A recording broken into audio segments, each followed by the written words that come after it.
Most drivers think thicker oil means better protection. More viscosity, thicker film, better protection. It sounds logical. And that logic is quietly damaging modern engines every single day across America. The belief that heavier oil is always safer, that A10W40 or Kingsley Watts 40 is more protective than the thinner oil your manufacturer specified, is one of the most widespread and most harmful myths in everyday car maintenance. Today I'm going to show you exactly why that logic is wrong for modern engines, what it's actually doing to your engine when you go thicker than spec, and when the rare cases where a viscosity change actually makes sense. Everything in this video is based on real engineering data and real manufacturer specifications, no opinions. Guesswork.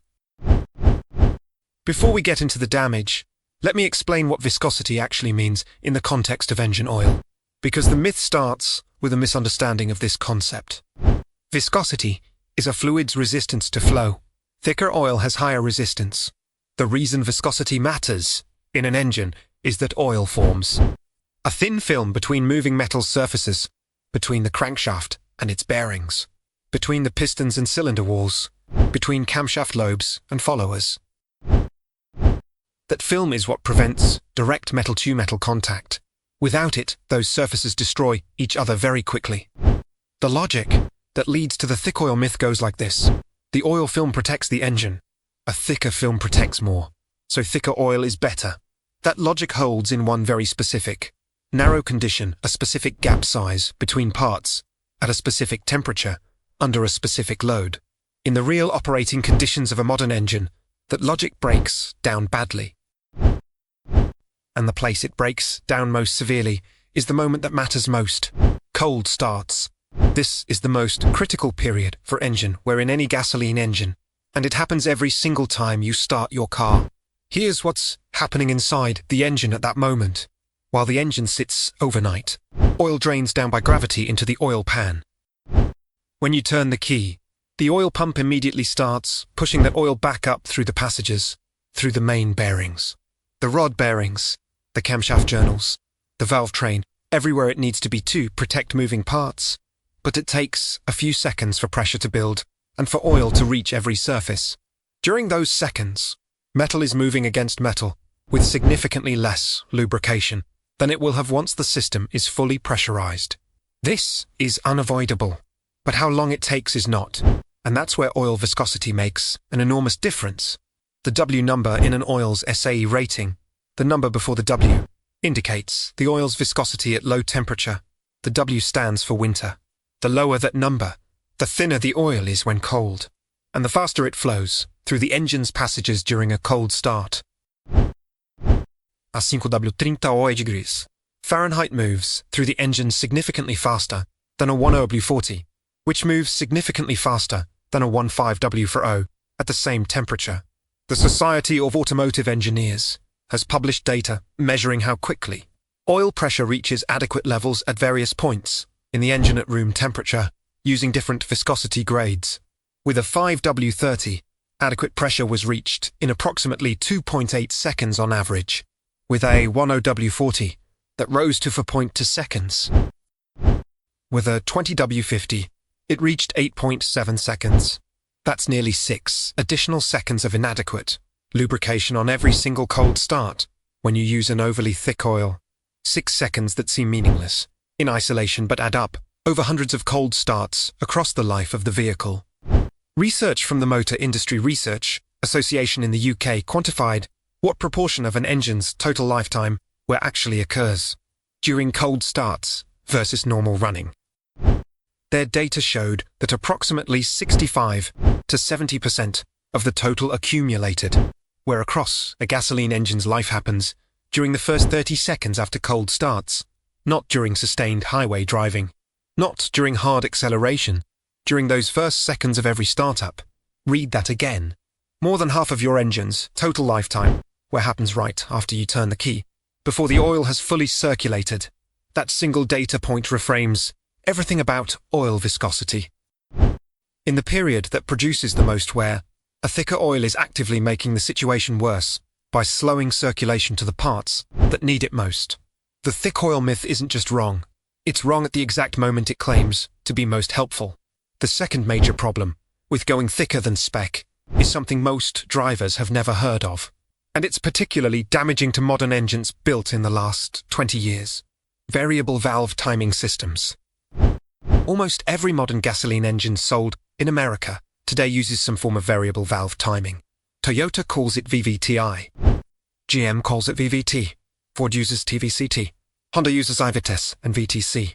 Volkswagen and Audi use Variocam and VVT. These systems adjust the timing of the intake and exhaust valves in real time based on engine speed, load, and temperature. The adjustments happen constantly while you drive and are responsible for a significant portion of modern engines. Fuel efficiency and power output across different RPM ranges. Without them working correctly, the engine runs noticeably worse. Here's the critical part. These variable valve timing systems are hydraulically actuated. They're controlled by solenoids that direct engine oil through very narrow internal passages to actuators that physically move the camshaft timing. The response speed of these systems, how quickly they can adjust valve timing when the engine computer asks for a change, is directly tied to how quickly the oil flows through those narrow passages. This is oil that your engine is already producing at operating pressure, but the flow characteristics through a small orifice are sensitive to viscosity. Thicker oil moves through those passages more slowly than thinner oil, which means the VVT actuators respond more slowly to commands from the ECU. In mild cases, a small viscosity mismatch. The effect is reduced VVT performance, meaning the engine isn't getting the full efficiency benefit of the system at certain operating conditions. You probably won't notice it directly, but the fuel economy and power delivery the engine was designed for are being compromised. In more significant cases, using an oil notably thicker than specified, the VVT system begins to malfunction. The ECU sends a command. The actuator responds to slowly or incompletely, and the computer logs a fault code. On most vehicles, this triggers a check engine light, usually codes related to camshaft position timing. P001, P0012, P0021 pound of vehicle. Symptoms include rough idle, hesitation, reduced power, and poor fuel economy. At that point you're in the shop paying for a diagnosis and a fix for a problem that didn't exist before you put the wrong oil in. Here's a real documented example of exactly this scenario. A 2018 Toyota Camry with a 2.5-litre engine. Manufacturer specification OW2O full synthetic per the owner's manual. Owner brought it to a shop for an oil change. The shop used 1OW for O because that's what they had in stock, and they didn't verify the spec. After approximately 7,000 miles, the engine developed a P0011 code, camshaft position timing over advanced on the intake side, along with rough idle and reduced fuel economy. Diagnosis confirmed the VVTi actuator was responding sluggishly due to oil viscosity incompatibility. The fix was a full flush, correct oil installation, and VVT system cleaning. Total cost, over $900.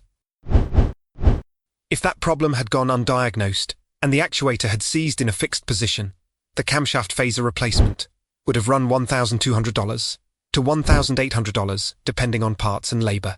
That's real money paid to fix a problem that was created entirely by using the wrong oil weight. The third problem is fuel economy, and this one hits your wallet directly every single time you fill up.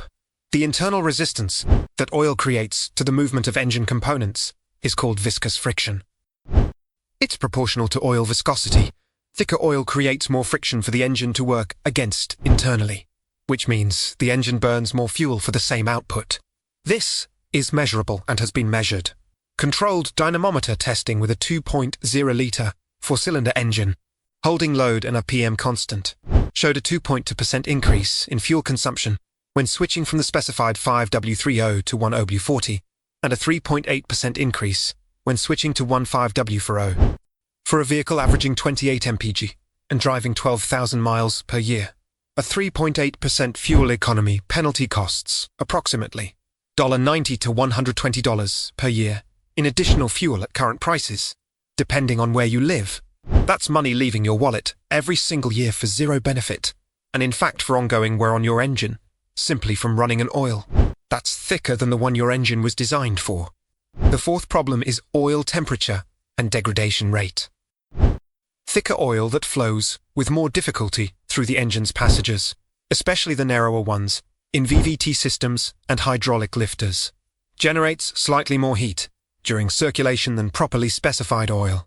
This elevated operating temperature accelerates oxidation of the base oil and depletes the additive package, the anti-wear compounds, detergents, and dispersants that actually protect your engine, faster than the rated service interval assumes. What this means practically is that the oil changes sooner in an overly thick application than it does in the correct viscosity application. You may be shortening the effective service life of the oil, while also paying more at the pump and accelerating cold start wear. It compounds the problem from multiple directions simultaneously. Now I want to be honest about where this myth comes from, because it didn't emerge from nowhere. The thick oil belief has legitimate roots in an older generation of engine technology. Engines manufactured through the 1980s and early 1990s were built with looser internal tolerances than modern engines. The machining precision of that era, the seals, the bearing clearances, all of it was designed for the oil technologies of the time, which were predominantly conventional oils in the 15W40 and to OW50 range. Those were the correct specifications for those engines, and they worked well in those applications. The advice that thicker oil means better protection was accurate, practical wisdom for the generation of vehicles that older mechanics and older drivers learned on. The problem is technology transfer. Drivers, and even some mechanics who learned maintenance on those older vehicles have carried that advice forward into an era of completely different engine design, and it doesn't translate. Modern engines manufactured from the early 2000s onward were designed with tighter machining tolerances, smaller bearing clearances, and hydraulic systems that require rapid oil flow through narrow passages. They were specified for oils ranging from a W to O to 5W40 depending on the application, with the thinner grades becoming increasingly common as fuel efficiency requirements have pushed engine designs toward tighter tolerances and more sophisticated oil circulation systems. A mechanic with 30 years of experience who learned on pushrod V8 South and carbureted 4 cylinders has genuinely valuable expertise, but applying the viscosity logic from those engines to a turbocharged direct injection engine with variable valve timing on both camshafts is applying the right knowledge to the wrong technology. The manufacturer's specification for your specific engine is what matters, and it supersedes general rules that were developed for different hardware. This brings us to the high mileage variation of the myth, which is worth addressing specifically because it's extremely common. The belief that high mileage engines always need thicker oil. Like the general thick oil belief, this one has a kernel of truth buried in a significant overgeneralization. Here's what's actually true. An engine with genuinely worn internal components, measurably increased bearing clearances, reduced compression, scored cylinder walls, confirmed oil pressure below specification, may benefit from a slightly higher viscosity to maintain adequate oil film at those worn clearances. A mechanic who diagnoses these specific conditions through actual measurement, not just assuming they exist, because the odometer reads high, may reasonably recommend a viscosity adjustment within the compatible range for that engine. Here's what's not true: that every engine with 150,000 miles on it needs thicker oil, or that high mileage alone justifies the change. A well-maintained engine with 150,000 miles that has normal oil pressure, normal oil consumption, less than a quart per 2,000 miles, normal compression on all cylinders, and no mechanical symptoms indicating worn clearances, is not an engine with significantly increased bearing gaps. It's an engine that's accumulated miles while being maintained correctly. Its internal tolerances are still close to specification. The correct oil for that engine is still the manufacturer's specified viscosity. Putting in thicker oil because the number on the odometer looks high introduces all the cold start, VVT, and fuel economy problems we've already covered, with no compensating benefit, because the problem it's supposed to solve doesn't actually exist in that engine. The decision to change viscosity in any engine, high mileage or otherwise, should be based on objective diagnostic data, not assumptions. Measured oil pressure below the manufacturer's minimum spec using an actual gauge, confirmed oil consumption above normal thresholds, audible mechanical noise, indicating bearing wear. These are real indicators that a qualified mechanic should evaluate, based on actual findings. A modest viscosity increase within the range compatible with your engine's VVT and other hydraulic systems may be appropriate. Without that diagnostic basis, it's guesswork that's more likely to cause harm than prevent it. So how do you find the correct oil specification for your specific engine? It's simpler than most drivers think. Open your owner's manual and go to the maintenance or specifications section. Every manufacturer prints the required viscosity and the required certifications for the oil. That's your answer.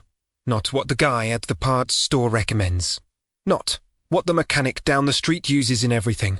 Not what's on sale. What the engineers who designed and tested your specific engine determined through actual testing. Toyota specifies OW20 for most of their current four-cylinder engines, because that's what their testing showed provides the best protection and efficiency for those engines. GM specifies 5W3 Odexo's one for many of their applications for the same reason. Ford specifies various grades depending on the engine family. Whatever your manual says, for your specific engine is the answer. Beyond viscosity, pay attention to the certification requirements. API ratings, currently SP, is the latest for gasoline engines and manufacturer-specific approvals, like GM's Dexo's 1 Gen 3, BMW's LL04, Volkswagen's 500 for .00 or 508.00, and similar designations. These certifications ensure the oil's additive package is compatible with modern engine materials, catalytic converters, and emission systems, an oil with the right viscosity, but an outdated API certification, SL or SM from an older generation, may lack the additive protection modern engines require, even if the viscosity number is correct. Both the viscosity and the certification need to match what your manufacturer specifies. Let me address one more argument that comes up regularly whenever this topic gets discussed. People say they've been running thicker oil for years and never had a problem. This is worth responding to honestly rather